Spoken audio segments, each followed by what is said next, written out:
Now, number one is social media.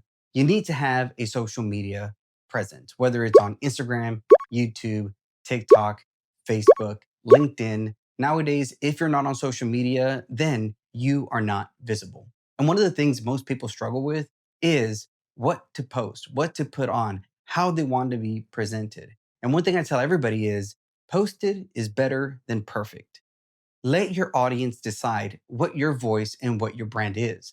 You be the one to talk about who you are, what you enjoy, and what really gets you going. But your audience is going to be the one that lets you know what they want to hear from you. Now, I say this because that's something I had to do with my own brand. What I ended up doing on my social media account was just going through all of my feed and saying what was something that people were liking, commenting, interacting with, sharing.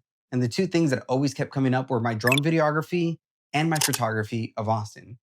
So then I decided to niche down on specifically drone content for Austin, Texas, which at the time the pandemic was going on and there was so much influx to the city, which allowed me to get hired by a lot of real estate agents. Now, like I said, don't aim for perfection, but aim for consistency. In today's social media age, people want to know that you're going to show up. So even though your post may not be perfect, make sure you're being consistent in what you're posting, how you're posting it, and the times you're posting. This allows people to gain the confidence that you will be there when they show up to that social media platform. Now, the way that helped me in my business is that I was always in front of everybody's eyes. Now, at the time, I was posting about 3 times a day, photo and video content.